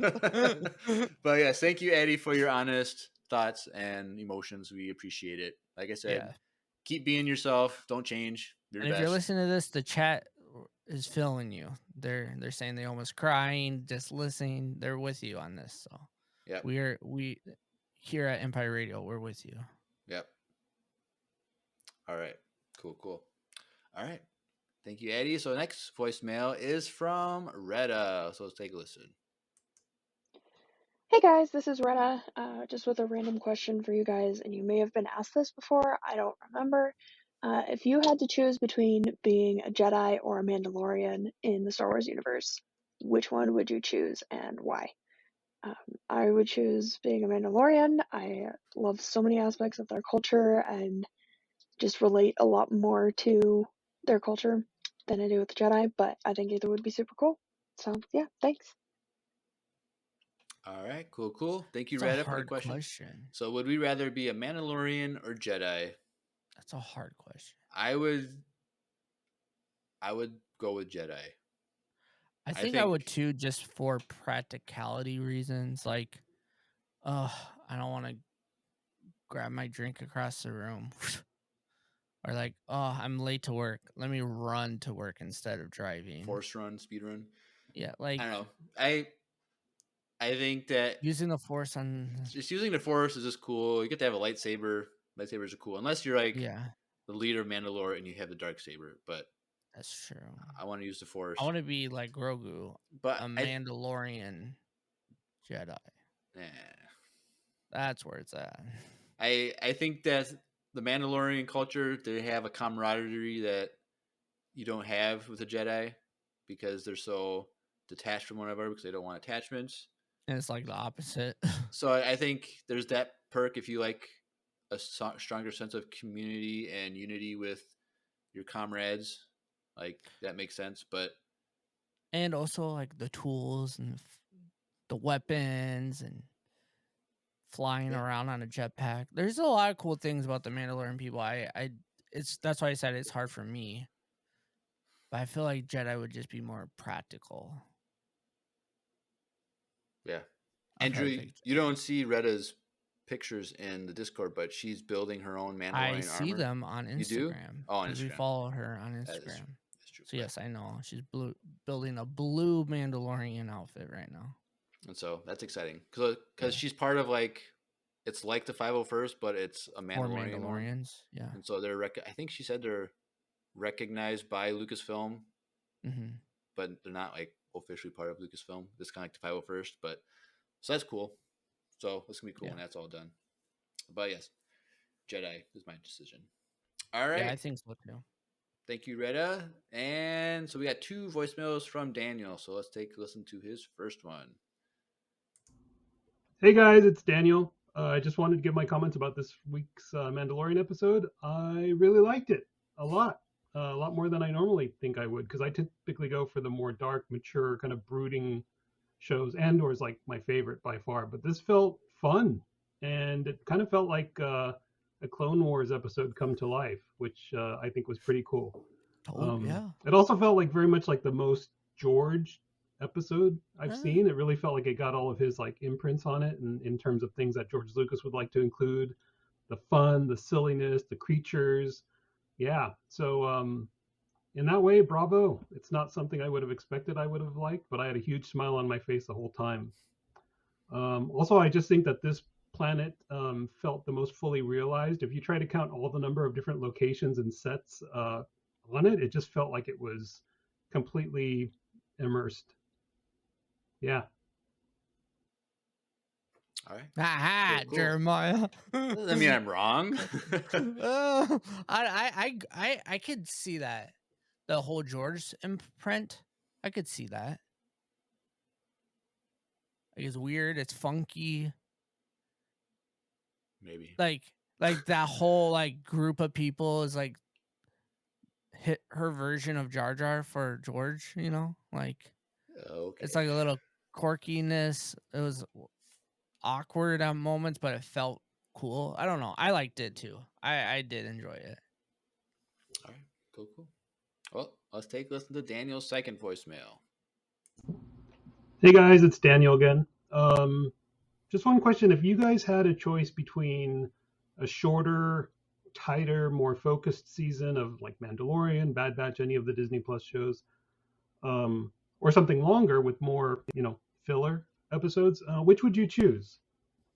I know for me, as long as there's the arc of the story going through, I don't mind if there's extra episodes. I actually enjoy seeing kind of other parts of the universe, other stories, side stories.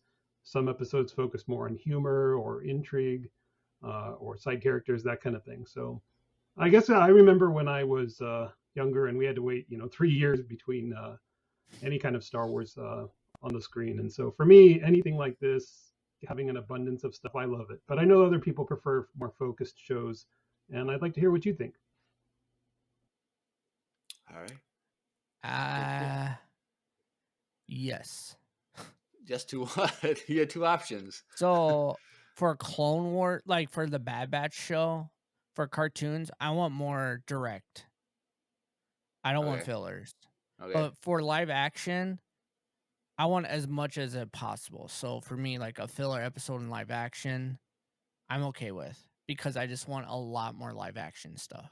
But for the cartoons, like I feel like I kind of just want it to get to the point. Is that dumb? No, it's not dumb. It's what you think. No. I think I would prefer a shorter, more focused thing on everything. But like, if it's longer, as long as there is something to the episode that matters, that pushes the, like it can be, like I said with this episode, if the Ugnaughts were the ones that hired Mando to like figure out what the problem was, and they're like, well, if you get this figured out, then we'll give you this part that you want for free. Like that would have been a meaningful. This would have been literally the same good cop, bad cop, tracking down a thing, investigating thing, but it still pushed the story forward because they're doing it to get the part that they needed to fix the IG droid. So like, yes, more focused, but you can lift off that a little bit if the story adds to a bigger story still. Like, and the thing is with Andor, that was 12 episodes and that was very focused and there wasn't any filler really. So Cereal. there was the serial stuff, but no, I think Andor, like, and we said that a lot throughout the Andor show. Like, what they're doing in this episode matters, and then the next week it mattered. You know what I mean? Right. And even though it was slow, like in the moment, it was like there was some episodes that were like, all right, this is long, and I know people that dropped off because they thought it was slow. Right. But Andor, though, it mattered the entire time. Episode 4, Bad Batch, did not matter at all, and I will stand by that because it did not matter. We got literally nothing about that. We learned that Sid shouldn't be trusted, and she wasn't trusted later on in the season, so it does matter. And then we got more tech because they're like, fake killing them off. But it's weird because I feel that Disney wants, or Lucasfilm wants to add extra that we don't need on purpose. Like with the Kenobi show, that was 6 episodes, but a lot of people felt that it could have been a movie, or they could have took 6 hours and focused it down to like 2.5, and it could have been a movie. Like where it's like, yeah, all that stuff mattered, but there was so much extra stuff, it seemed like, where they could have trimmed it down and got the same story in a movie. So it's like, even with something that's 6 episodes, people can still complain about there being not focused. For the Kenobi show, there's other things that people were also complaining about, like people's acting and. Well, that's just because they are haters gonna hate. There's haters gonna hate, but yeah. So like, I feel like Kenobi didn't seem like it was too long. Right, I don't think it was too long. It was just that I felt like I just feel like I said, like Bad Batch, like I don't understand why we would give filler episodes, because it's not like they're showing this on a TV. Because I feel like for me, by saying that too earlier, like it's a kid's show. Like that's why, like for me, I don't want filler episodes on a kid's show. But they're kids shows, so the kids aren't supposed to be receptive to what's filler or not. They just like, oh, it's Bad Batch. But why do we need it though? Because it's not like we've talked about this. It's not like they have a deadline. Because the more that a kid is exposed to Star Wars, the more addicted they'll be when they're an adult. That is fair, and I do appreciate that. So if you want to brainwash your kids, everybody, just expose them to stuff, a lot of filler stuff that they don't necessarily need, and they'll just be part of their life. They'll just second nature to like what you want. Can't complain about that. And that point, the more the merrier then, because is whatever I can get Miles to be addicted to Star Wars and not Toy Story, I'm all for. Even though I love Toy Story, don't get me wrong. But he's watching it every day, and Yeah, actually, his favorite show right now is Zootopia, and you know what's crazy is he finally started saying "mom." Aw. Stephanie is no longer daddy. Stephanie is now mommy, And and he calls you daddy? I am mommy now He- too. Really? Yeah. Well, sometimes. Every once in a while, he's like, "Mommy," and I'm like, "I'm not mommy, bro." Like you were right before. Like we have different names. Like it's so funny. I like your story the other day when the two dogs were Oh, did you like that? tug of warring and fighting and playing, and Yeah. Miles is like, and this is watching TV. He does not care. Dude. Yeah. uh, I should have put that on Empire Radio so everyone can listen. But yeah, we were babysitting our friend's bully, which is the same size as our dog Ahsoka, and they're playing tug of war and they're being really loud, and it sounded like they're fighting. Like if you just listen to the audio, it was really aggressive. And then Miles is sitting on the couch, like looking at him, like, y'all annoying. I'm trying to watch TV. Like he did not care at all. And then later he started like jumping on both of them. It was pretty funny. Yeah. All right, cool. Thank you, Dana, for that question. But Yeah. that's all the voicemails for today. And so, if you want to send in a voicemail, all you got to do is click the link in the description, the links.co/Empire Radio, which is a landing page for everything Empire Radio. And one of those links is the link to send in a voicemail. So please, if you've never sent in a voicemail, just do it. It's fun. You can do it. You can literally do a 10-second, hey guys, you guys are awesome. Have a good day. Bye. Or you can just ask a question. And, we love non-Star Wars questions too. Like those are always fun. So you can just ask us anything as long as it's family friendly.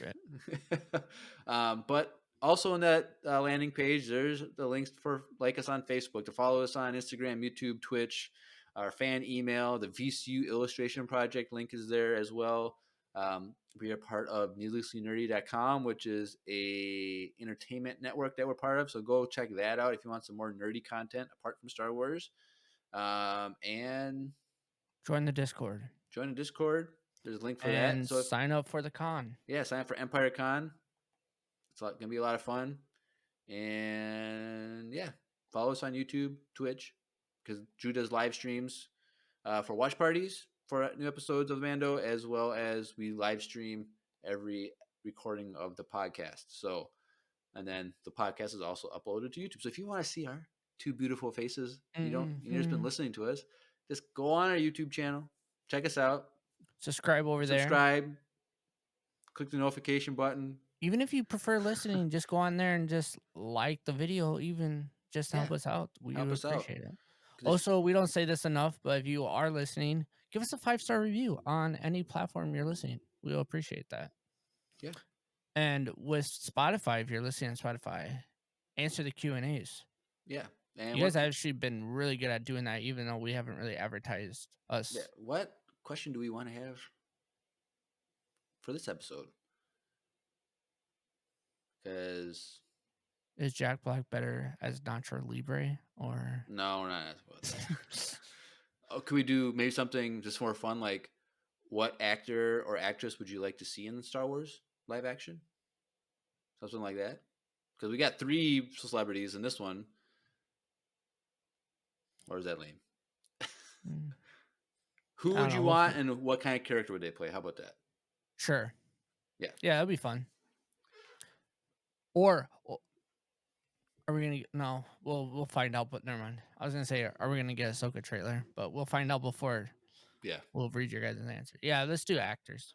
Actors, actresses, and what do you want them? What character? Yeah. I thought it was funny. Someone, like the actor Daniel Day-Lewis. Mm-hmm. How he's a method actor, so like he only plays that character until the movie is done. So like he'll be like 5 months in character. People are like, you can't cast him as a Sith Lord because he'll actually become a Sith Lord and live it out. Like, we should definitely catch him as like a Hutt. That would be hilarious. He's just like eating all day. Brendan Fraser already did that for his movie The Whale. Okay. Just kidding. All right. So, anything else, Drew?